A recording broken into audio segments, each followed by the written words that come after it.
This Quran is temporary. The original Quran is allegedly, according to the Shia narrative, is with the Mahdi. With the Mahdi. And Mahdi has kept that Quran with him for the last 1,200 years. So we are all basically reading a corrupted Quran. The Shia 12 verse, Itna Ashariya, cannot believe in the Quran. They cannot believe the Quran to be authentic or authoritative as we have it today. As we have it today. The copy with us, okay, what we call the Uthmanic Mus'haf. And Uthman was from Banu Umayyah. The son-in-law of Rasulullah ﷺ was also from Banu Umayyah, from the same clan Muawiyah radiallahu anh came from. Uthman was one of the earliest Muslims who accepted Islam. And the Prophet ﷺ gave 2 of his daughters to him in marriage, one after another. And he was responsible for putting the Quran together in the dialect of Quraysh and standardizing the text of it. What we have today there was supervised by Uthman radiallahu anh and his committee, right? That's one person from Banu Umayyah who put the Quran together. The second person from Banu Umayyah who served the Quran was Muawiyah, who wrote the Wahi for the Prophet sallallahu alaihi wasallam. So in their hatred of the Sahabah, in particular the ones who wrote the Quran and collected it and standardized it, they rejected. There are over 1,000 reports in the Shia literature that claim direct, deliberate corruption of the Quran on the part of the Sahaba. And they are all lies. They are all absolute lies. Okay? In their hatred, the founders of the Shia religion, they made up these reports. If you go and speak to the Shia today, okay, it depends who they are. There are 2 types, the Akhbaris and the Usulis. The Usulis, will say all of those reports are false, they are lies. We ask them this question. First of all, who was forging reports on such scale and why? Why were they forging? These forgers, these liars, these kadhabun, those who were attributing these reports to who? Imam Muhammad al-Baqir and Imam Jafar al-Sadiq.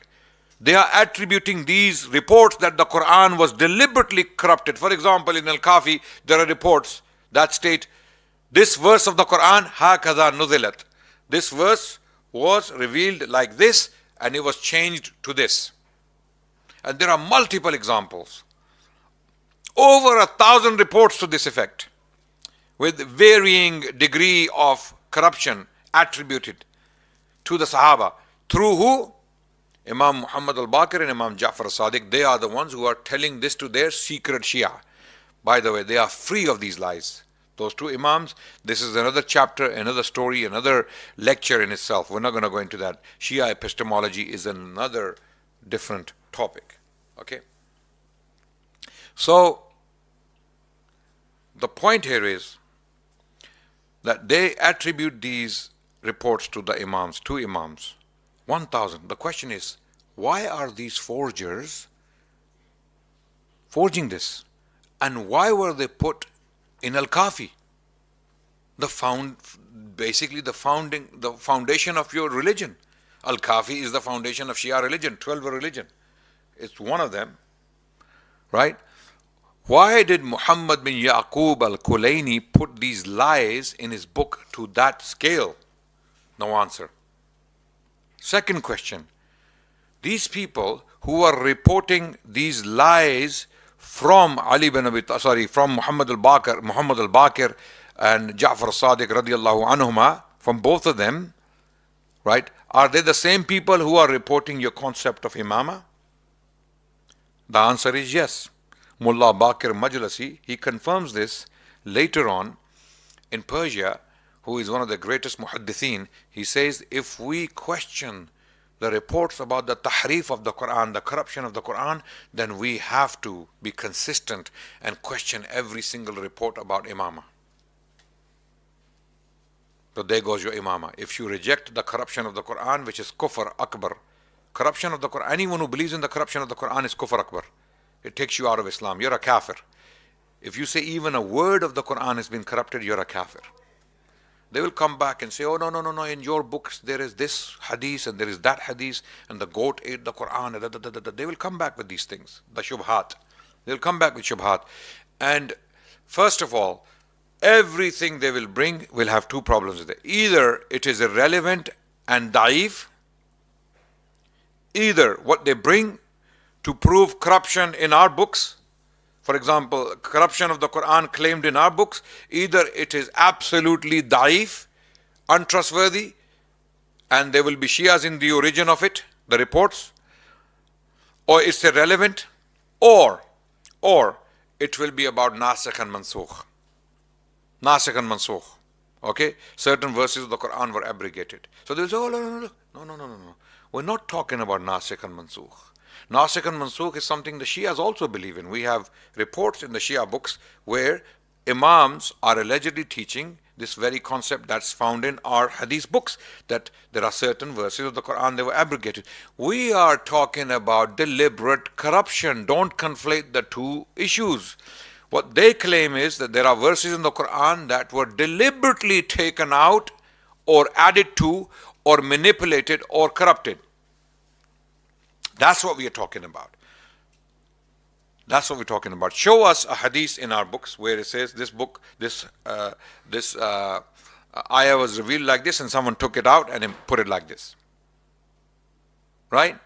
Hakadha nuzilat, and then the name of Ali bin Abi Talib was taken out and the verse remains as it is. Or the names of the enemies of the Ahlul Bayt were there, they were taken out.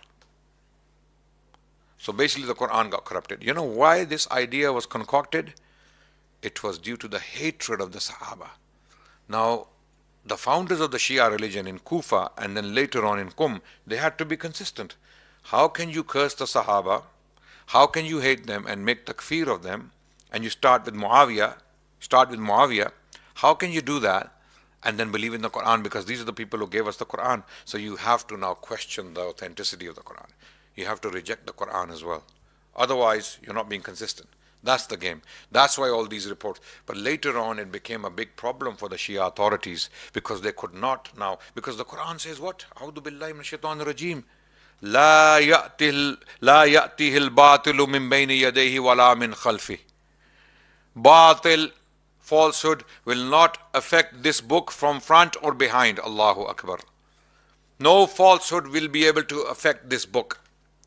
So if the Shia narrative about the Quran is correct, then the Quran has been proven wrong. Quran is claiming no falsehood will affect this book. Then in the Quran we are told, Inna nahnu nazzalna dhikra wa inna lahu lahafidhun. We have revealed the dhikr, we will guard it from corruption. Quran has been wrong according to the Shia narrative. Then inna alayna jam'ahu wa Qur'ana, it is upon us to collect it and get it read, right? So all of these verses go against those ideas. That's why it was a big problem for those Shia authorities to justify. And all of this boils down to what? One thing: the hatred of the Sahaba, those who took the Quran. And Muawiyah is at the middle of it. He is a katib. He's a writer. So katib, he was a katib of wahi. He wrote wahi for Rasulullah sallallahu alaihi wasallam, and this is a big problem for the Shia. If they accept this, then they can't even read this Quran, which is the temporary Quran. This Quran, by the way, okay, can you pass me a copy of the Quran very quickly, brothers? One of you, please. Yes, bring it, so that people know that this copy of the Quran today, the Quran we read today, in its current version, the Shia scholars who believe in the tahrif of the Quran openly, publicly, because all of them believe in it. Okay, I'm claiming this, all of them believe in it. They will deny it publicly. They will say we don't believe in it, but they do believe in it because there are over 1,000 reports in their books, unless they declare takfir of those people who reported them and who documented them and then wrote books to prove them. Okay, there is a Shia scholar who died nearly 100 years ago. His name was Nuri al-Tabrasi, who wrote this book titled Fasl al-Khitab fi Ithbat Tahrif Kitab Rabbil Arbab. Okay, decisive proof for what? To prove that the Quran has been corrupted. He's buried in the mausoleum of Ali bin Abi Talib radiallahu anh in Najaf. Allegedly, that's the mausoleum. They think Ali bin Abi Talib radiallahu anh is buried in Najaf. But there is no evidence for that. That's another topic. But this Quran is temporary. The original Quran is allegedly, according to the Shia narrative, is with the Mahdi. With the Mahdi. And Mahdi has kept that Quran with him for the last 1,200 years. So we are all basically reading a corrupted Quran. Okay? We are reading basically the New Testament and the Old Testament, which has been corrupted. So this guy, Hassan al-Ayari, one of their top debaters, they all cheer and celebrate him, right? He said publicly, and I put up the videos on my social media. Did anyone see that? Anyone see those videos? On my Instagram, I can pull them out right now, where he's saying categorically that the Quran is corrupted just like the New Testament and the Old Testament. And the original Quran is with the Mahdi. So for the last 1,000, and the Quran came for what? The Quran tells us in Surah Baqarah. Yes? What does it say? أعوذ بالله من الشيطان الرجيم شهر رمضان الذي أنزل فيه القرآن هدى للناس هدى للناس وبينات من الهدى والفرقان. It was in the month of Ramadan when the Quran was revealed. For what? Oh Allah, for what? هدى للناس. As a guidance for humanity. For the last 1,200 years we have been deprived of that guidance. It is not with us. Allah sends down the Quran for our guidance and takes it away. It goes into a cave for the last 1,200 years. Again, every claim I'm making today, take me up on it. I dare you. Challenge me on it and I'll produce evidence. If you don't challenge me, and if you curse me online, Adnan Rashid, Nasabi, Adnan Rashid, the enemies of Ahlul Bayt, Adnan Rashid, the Kafir, Adnan Rashid, the Munafiq, Adnan Rashid, the Zionist, Adnan Rashid, the Kada wa Kada wa Kada, none of this is going to do anything for me. It's going to make me do more work, inshallah. It's going to make me more motivated that I must be doing something right. Answer my questions. Answer my questions. If what I am saying, you don't have answers to these questions, then take your Shahada and come to Islam. Accept Islam. We did the same thing with the Qadianis. Qadianis, we were putting the writings of Mirza Ghulam Ahmad Qadiani in front of them. We were saying, please justify these to us. Okay, you're preaching your religion to us, the Qadiani religion. These are the works of Mirza Ghulam Ahmad Qadiani. These are his claims. These are outright lies, blatant, open lies. Can you justify them to them? No, you are a bigot. You don't understand. You don't want to understand. Your mind is blocked. Your brain is blocked. This is not an answer. Okay? Calling me all these things is not an answer. Answer my questions.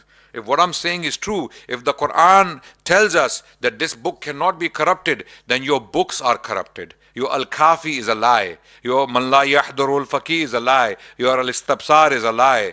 Your At-Tahdhib is a lie. And your lies attributed to Imams, in particular two Imams, Imam Muhammad al-Baqir and Imam Jafar al-Sadiq, are lies. They are free of these lies. Just like Isa alayhi salam is free of the Trinity.